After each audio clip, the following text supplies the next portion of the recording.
Welcome to today's podcast episode. I brought on Natalie Ventimiglia. Natalie, welcome. Hi, thank you. Natalie, where are you from and what do you do? I'm originally from Michigan. I've lived a lot of different places, but I currently live in Denver. And what do I do? That's a good question. I make art out of glass, and I sell and promote products that I believe in. And Natalie and I, this is an interesting story, and I totally believe everyone we meet is for a reason. So we met a few weeks ago in San Diego doing paddleboard yoga, and it was one of those instant connections that we could have talked for hours. And but I brought you on today because there was something that I really resonated with, and things that I've been reading and I'm catching on, and now I get it. But you told me this whole story of how you realize that you are enough. And I think so many people are stuck in that not feeling enoughness. So can you go back to that?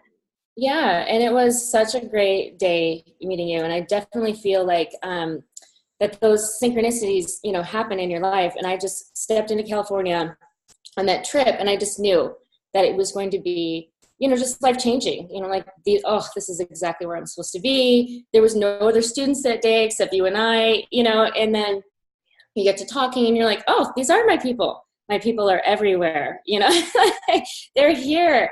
But the place, how I got to this place was that I was searching, and I would be in my studio looking for something, looking for a different life, and kind of realizing that I had gotten a life that I thought that I wanted. And it really wasn't making me happy, right? So I was looking for something. And so I would sit in my studio and I would do like energy clearings with Christy Marie Sheldon. And I would do them over and over and over for literally like 2 years. I was saying, well, maybe it's all these beliefs that I have that are not true. And I cleared them over and over, but nothing was happening. And I still kept looking and searching. And then I was listening to Mind Valley Academy, and the founder, Vishen Lakhiani, was talking about this podcast from Marissa Peer. And I listened to it, and literally there was just a spark that went off. And that's, kind of the thing. It's the spark. Like, what is your spark? And she said the problem with humanity or everyone is that they don't think that they're enough. And I sat there and I was like, that's it. That's it. I don't think I'm enough. Like, it was like that, and I'm like, what do I need to do? Tell me what to do to make sure that I'm enough. So I did everything that she said to do. And 6 weeks later, I'm sitting in my studio, and I started the day with absolute gratitude. And I had all these things to do for my kids, and I had to do dishes and blah. And so I was just like, you know what? I'm going to get the stuff done first. And after that, I get to make art all day. Like, how grateful am I that I get to make art all day? And everything just flipped. I went into the studio, I was making stuff, it was effortless, and things were just flowing. I was totally in flow, so much so that I left the studio, I came back, and I sat exactly where I'm sitting right now. And I started writing, and I was just writing like a whole body of work, and it just came out. It was just like I wasn't even doing the writing, it just came out. And I looked up in this mirror, I have this giant mirror here, and I thought to myself, what's going on? And I just flashed forward like a future life. And I saw myself doing huge projects in hotels, and I saw myself on this crazy stage, like talking to people. And I was like, who is that person? Like, that's how I'm supposed to be. It's that person. And then I just thought, I'm like, I'm enough. Like, in that moment, it was so direct and so sharp. I am enough. And I was bawling, like, seriously. And I said it like 6 times. I'm like, I'm enough. Oh my God, I'm enough. Like, it was crazy. I was crying. So then I go to yoga, and yoga's like everything, like that's the answer to everything for me. So I go to yoga, and I did moves that I didn't even think about it. The teacher said, do this. I did it. And I'm like, I've never done that before. I've never even tried. And it just effortlessly just told my brain, now you're going to do that. And my body was like, we've been waiting to do that. We've been wanting to do that. And then afterward, I stayed to the guy next to me. I was like, thank you so much. And he looked at me, he's like, for what? I was like, well, for practicing next to me, of course, like, thank you for sharing your energy with me. Thank you for practicing next to me. And he looked at me and he's like, you're joking, right? He's like, because you rocked that. You just rocked that. And I was like, I did, You're right. It was hilarious. And I didn't really realize that when you have that, other people notice it and they want that energy too. And he was like, wait a minute, I wanted to talk to you and you wanted to talk to me. And I was like, yeah, it was nuts. And then I go out and I'm in the day, it's snowing, just downpour snowing. And it was the first snow of the season. And the instructor, who I'd never met before, she comes over and she's like, what is going on with you? Because I was just staring out at the snow coming down. And I said, today's the best day of my life. Like, today by far was the very best day of my life. And she said, why, what's going on? You snowboarder, you know, you want to get out on the mountain, and Coloradans love their snow, right? And I said, no, it's like, today I just realized that I'm enough. And she looked at me, she's bawling now too, and I'm bawling, and I've never met this woman before. And I just realized, like, that was the spark that changed my, entire life. And then after that, you start searching for something else. You start analyzing all the different things in your life and trying to figure out, do they work for me or not, So was the first step for you embracing the feelings of gratitude, and then when you had your aha moment, I am enough, you were just obviously vibrant and exuberating this amazing energy. Yeah, I mean, I guess if you look back on it, it really did stem from realizing that I was already grateful for all the things that I had. Even though I was still searching, it's kind of like what I have right now is not perfect, but I still am so in love with this place. It's not exactly where I want to go, but I'm super grateful that I have it, and the studio has always been that way for me. I can always just go into the studio and it's just like, oh, happy place. Yeah. Thank you for being here. And everyone's got something that makes them feel that, that gratitude and that happy, like, I've got this and I've always got that, whether it be your friends, your spiritual practice, a place you like to visit, a book you like to read, whatever that is, you find that, and which I did. I found that gratitude in the studio. And then after that, your life changes. You just look at everything around you and figure out, like, what is it that I get out of this? And is this coming with me into my future? So from that snowy day, what happened? Well, a lot of things changed. I started looking at my work differently. I started looking at my relationships differently. I ended up getting divorced, and it wasn't, because my husband wasn't enough, right? It was because the relationship that we created together wasn't going to work anymore, into the future. And it wasn't like, I don't love you anymore. It was, I love you so much, and I love myself so much that I know that there's a better spot, and I love our kids so much that I know that this is not going to be the best environment for all of us going into our future, and we kept that in mind throughout the whole process. And we've, created a situation where our kids still feel loved, we still love each other, we still interact with each other out of absolute, grace and love. And I'm not saying that this has not been a rough journey, it's not easy to get into that place and stay in it on a daily basis. But if you know that that is ultimately where you're trying to come from, you can get yourself back there. And then what happened? Like, I found the tools. That I needed. I was online, I was reading books, anything I could get my hands on that felt true to me. And like that instant, you're like, wow, this feels right. This feels right. And then you follow that. And that's what I did. I just said, I would, and then I would read some stuff. I'm like, yeah, no, I don't, that doesn't resonate with me.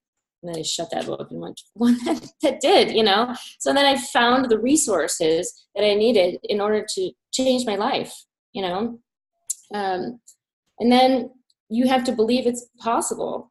The believing it's possible, and then I would see it in other people. So I would say, anytime I would have any self-doubt, I would say, oh, artists can't make a bunch of money in art. You have to be a starving artist. Oh, and you can't, have a bunch of money being spiritual. And then I would say, no, that's not true. Look at that artist. They have tons of money. And, and they're an artist and they're blowing it up. And look at that woman. She's super spiritual and she's got tons of money. And, so anytime that I would doubt myself or what I was becoming, then I would just find some example of that not being true. And can easily bring you back into it. So you also had a huge mindset shift. Yeah, absolutely. You know, like, so you find these truths and then then you believe them, like you believe that they are possible. But that is so just the first step. And the last and final step is to actually be that, you know, become that, like have this conscious contact with that. And it really just happened to me quite recently. It was that I really, really, really started to believe it. It was right before I saw you. Yeah, right before I met you. And I was having a drink with a newer acquaintance of mine. And I was sitting there and we were talking about all these great things that were happening in my life, you know, and how well this whole divorce process went and how these new business opportunities and new clients were coming into my life, right? And he said to me, it's like, you know, this was not just, you know, coincidence. Like you created that you created that. Like you created an environment where you got to meet Heather. And there's that whole trip I kept meeting up all these people that I had no idea that felt and believed and, you know, had similar views and ideas about the world that I did. And another moment, I was like, huh, you're right. You know, I did create those things. I wrote a letter about how I wanted this whole divorce to go. And then I went back and read it and I was like, oh my gosh, this is exactly what I wrote. I wrote this letter and I said, you know, I don't want anyone to pick sides. I want all of our friends to support both of us. I want us to, you know, people to invite us both to the same barbecue. I want, you know, our friends and family to still love us and still include us as we're always going to be family. And that happened. Mm-hmm. All of those things have happened. And same thing with my business and same thing with the people. I said, show me the next step to my next higher vibration of what I'm becoming. Show me the easiest possible step to, you know, who I'm becoming and who I came here to become. And then it started showing up. And then I started believing it. And then I started being it, you know? So those are all the steps that happen. I'm like, wow, now all I have to do is live it. It's great. So wait, what you're saying, I kind of want to write this down in steps. So you're saying that you ask, well, is it as simple as ask, believe, receive? How are you saying it? Well, for me, it was like I started from this, like, I deserve it, right? So I'm enough to have all of these things. That was the first thing. So once you know that you're like, I deserve all of this stuff, so let's go figure out a way to get it. So then I was like, then I did all the research. I found it. It was like, for me, it was mostly through Mind Valley Academy, but they have 1,000 teachers, you know, so several teachers through this place. You can find it anywhere. And that's another thing I'm realizing is that you came from a totally different school of thought, but you arrived at the same place. Tony Robbins, you're right, is kind of like someone of your mentors. Then there's other schools of thought, there's religion, there's, you know, you can find it in a lot of different places, and there's a lot of different paths to the same place, right? Oh, Landmark is the other one I just learned about. But anyway, you come and you all come to the same place, the same realization. So we are so diverse that God has given us all of these different ways to come to the same place, right? Pick one that works for you. So then I found what worked for me, and then I believed it was possible, and then I started to live it. Right? Okay. I mean, I think that those are the steps. Like I acted on the knowledge that I had. And I think action is where a lot of us, you know, it's like in one ear, out the other. We read a book and we let it go. Well, if you read that book and apply the principles that you've just learned, then you can create the reality you want. Is that easy? No, it's seriously that easy. And I was telling you before when we did the prep for this call, is that then I had this like another aha moment a couple days ago, and I was like, gosh, I don't even have to come up with this stuff. You know, like I don't even have to be the one that invents the process. All I have to do is find it and then just do it. Everybody else has already told me how to create all of these things in my life. All I have to do is follow these steps, and they are true. But I mean, for me, it was like the believing. I believed it was possible. And then I think I was in that stage for a really long time. Yes, it's true. I see that person doing it. I see that person doing it. You know, I'm doing it myself, kind of. I think I might be doing it. And then I went back. It's called like the future, not the future gap. It's called like when you look at where you've come, instead of looking where you're going and always wanting more and more and more, you look at the reverse gap. I don't know, there's a better word for it, I think. But you look back and you're like, oh my gosh, that's where I was a year ago. And look how far I've come. And until someone said it to me right to my face, like, no, Natalie, you created that. Look at what you created. And then I was like, wow. I did say that. Show me the next step to who I'm becoming. Show me the easiest and possible in the easiest way, and for this to happen. And then it was all of a sudden these things started happening, and they were just easy. I'm like, wow, this really works, And when you have that moment of this works, then you say, what else can I create? Mm-hmm. Who else can I meet? That is something we had talked about. So you have the statement that I am enough, and then you surrendered to letting life flow, this effortless, when you just let go and you embrace this feeling of gratitude, and that's when everything happens for you. Yeah, I mean, yeah. To you, for you, through you, I think that is all of the above. You become like, I kind of started to think the universe for sure has my back. The universe has my back. I am just doing what the universe wants, in light, right? So I'm going to take the path of light. I'm going to be I'm going to do what you say. You show me the path and I will take it. I mean, that's totally different. The signs are out there, and I have a lot of work. If you look back at the art that I was doing during those years of trying to find the fact that I didn't even realize I wasn't enough, right? You see all these lessons, they're all in the art. But I have this one piece, it's like really about signs, like seeing the signs. And there's, it's about the blind little bumps that are on the road for blind people. And none of us see them. You never even notice that they're there because they're just, part of the road. But for people that need them, that is a clear sign. I'm about to step into a road. I got to figure this out. So I realized one day after jury duty, I'm like, what am I doing down here? I'm not the type of person that likes to judge people, so why am I at jury duty? I didn't get picked for the jury, but I went outside and I was walking around downtown Denver, and I stood down and I looked at this and I was like, there's a sign right there. I could have just missed that. And the whole idea was that the universe is constantly giving you signs, and you have to open yourself to receive them. And then you have to actually do what they say, or else it's just in one ear and out the other. And you'll hear this from a lot of school of thought where, at first you'll hear a whisper, and then you'll hear a scream, and, one boulder will get bigger and bigger and bigger until you get run over by a car. And then you're like, oh, now I really got it. I have no choice but to get it now. And then you end up sick, or you end up with a broken leg, or you end up, something happens that is tragic. And then you have to go back and reflect on your life. But if you could have gotten that sign the first a couple times it came around, think about how much of that pain you wouldn't have had to go through if you would have just listened the first time around. And potentially some of those serious rock bottoms wouldn't have had to been.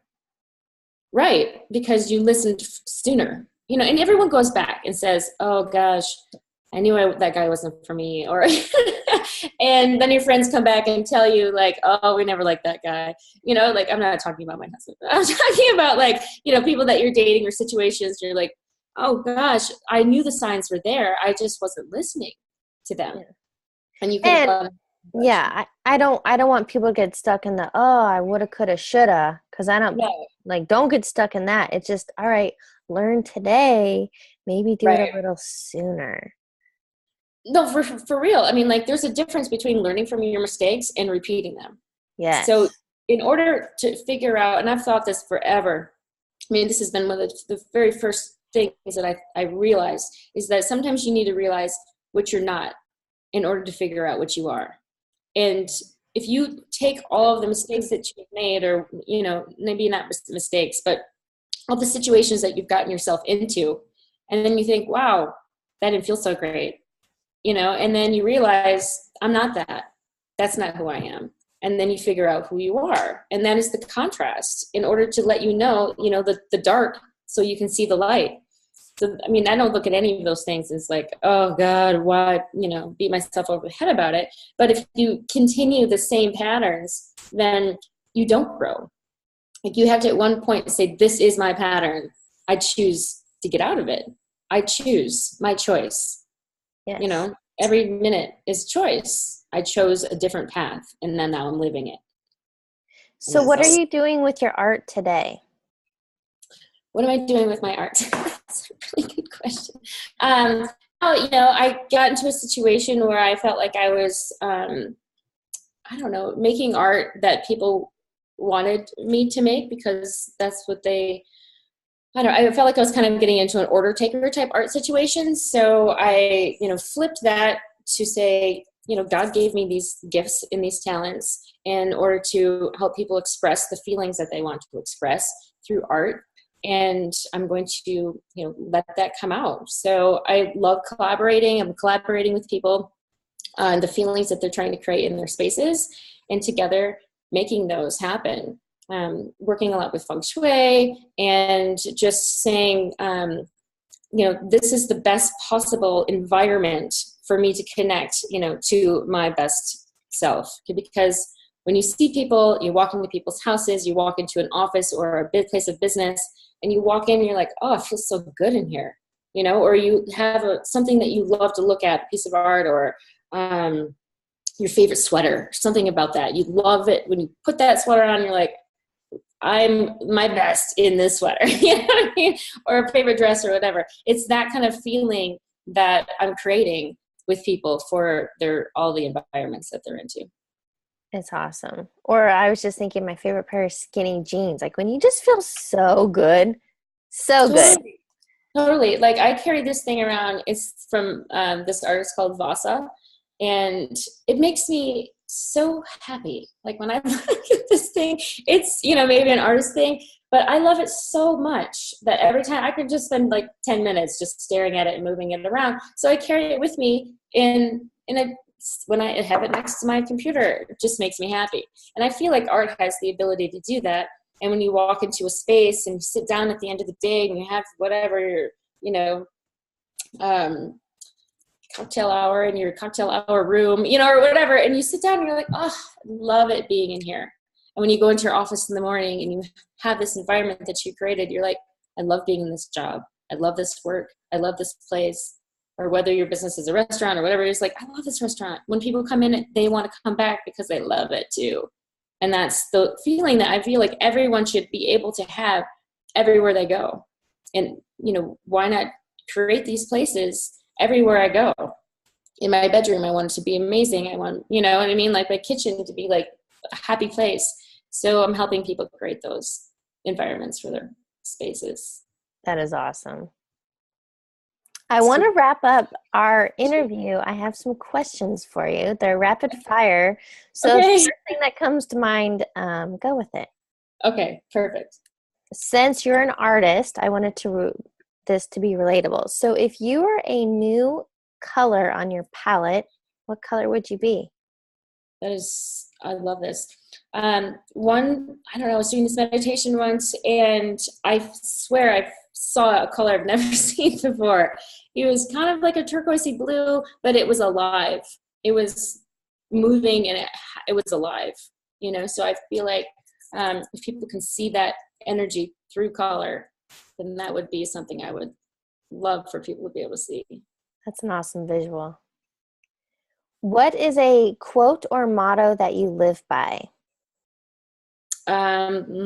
Choice, you know, you have a choice. Every minute is your choice. Love that. And finally, what advice would you give yourself?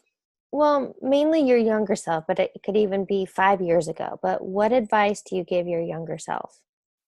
Well, clearly is that you're enough, you know, like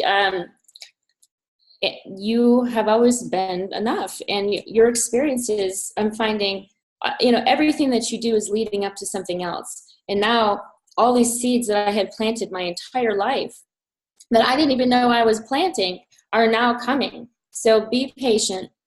It's all coming. It is all coming for you. Your message has been received, basically.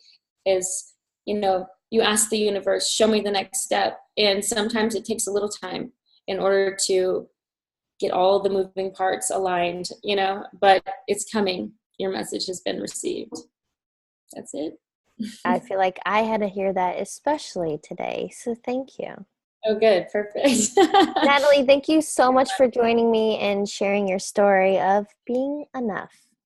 Thank you so much, Heather. Love meeting you.